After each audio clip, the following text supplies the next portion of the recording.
Far, far away, there lived a green ogre named Shrek.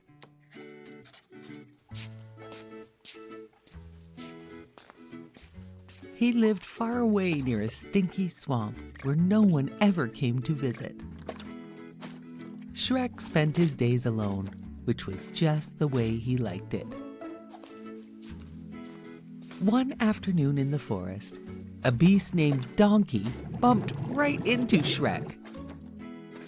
The donkey started to talk and talk and talk. All of a sudden, a whole group of fairy tale strangers showed up. "What are you doing in my swamp?" cried Shrek. Shrek enjoyed his privacy and was quite annoyed with all the fairy tale creatures and Donkey. "I didn't invite them," Donkey said. Lord Farquaad, ruler of Diluc, had chased all the fairy tale creatures from his kingdom. Shrek started out to give Lord Farquaad a piece of his mind. Donkey tagged along. Meanwhile, Lord Farquaad was planning to marry the beautiful Princess Fiona. He had to hold a grand tournament to find a champion to rescue her from her tower. When Shrek arrived at the tournament, the Lord ordered his knights to fight Shrek instead. But they were no match for Shrek. Lord Farquaad was very impressed, and Shrek could have his quiet swamp back if he rescued the beautiful Princess Fiona from her tower. Donkey did not like the idea one bit, but Shrek was determined to rescue the princess and get his quiet life back. So they began their journey across the smoky fields. And soon they were in a dark castle with a fire-breathing dragon.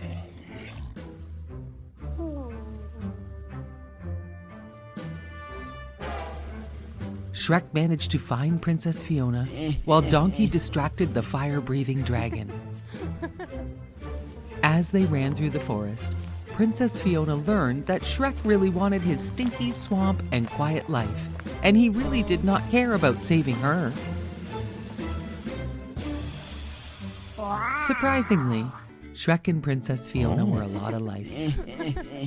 And along the way home, they began to enjoy each other's company.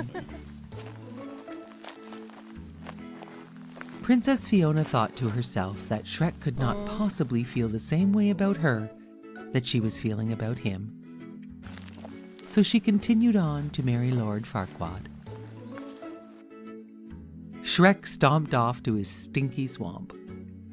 He was quite sad and alone.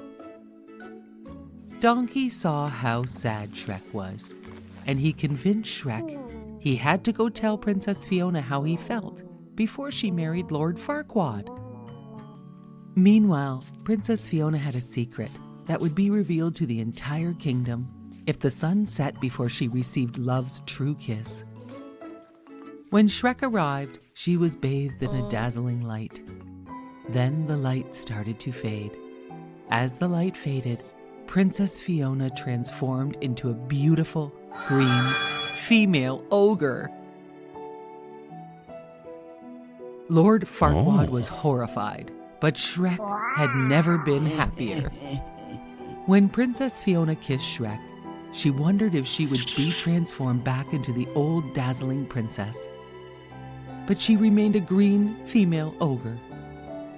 "Oh dear, I am supposed to be beautiful," said Fiona. "But you are beautiful," said Shrek. They were in love. On his quest to protect his privacy, Shrek found true love and friendship instead.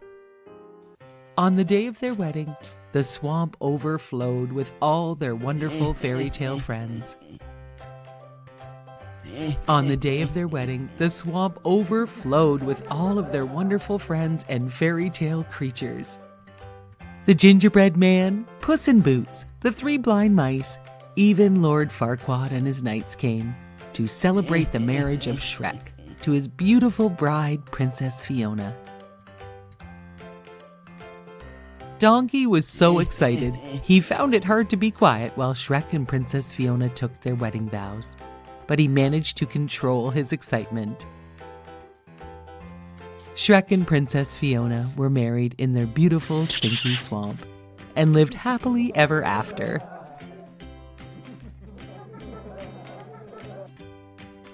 Once upon a time, in a faraway land, a lovely princess was born. The king and queen named their daughter Aurora. They invited everyone in the kingdom to the palace to celebrate her birth. Everyone except for the evil fairy Maleficent. The wicked fairy was so mad about not being invited that she snuck in anyway, in a flash of lightning, and she put a curse on beautiful Princess Aurora. Before the sun sets on her 16th birthday, she will prick her finger on a spinning wheel and die. Then, Maleficent, in a flash of thunder, disappeared. Luckily, 3 good fairies were at the party, and they softened the curse with a prophecy that said, "If this will happen, you will only sleep, not die. Your sleep will be ended when your true love gives you a kiss." The 3 fairies disguised themselves as peasant women and agreed to raise Aurora in the woods to keep her identity a secret until the night of her 16th birthday. The years passed and Princess Aurora grew into a lovely girl. She only knew the 3 women as her aunts, not as fairies, and they called her Briar Rose. The evil fairy Maleficent was always looking for her, but never could find her.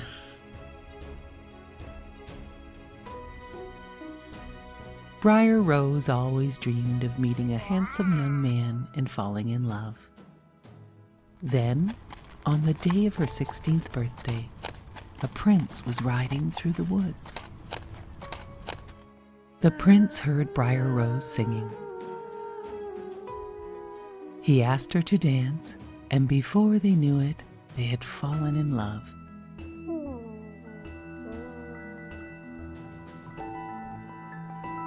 Briar Rose had no idea he was a prince from a nearby kingdom, and the prince had no idea that she was really a princess. The 3 aunts were busy baking Briar Rose's 16th birthday cake. Briar Rose returned to the cottage and told her aunts about the stranger she had met and danced with. The aunts told Briar Rose her real name was Princess Aurora, and she would be returning to the castle that evening.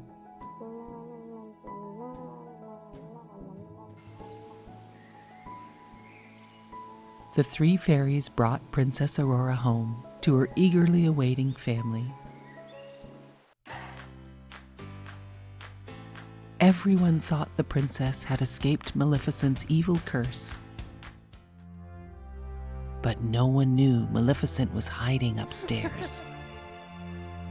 As soon as Maleficent saw Aurora alone, she put her in a trance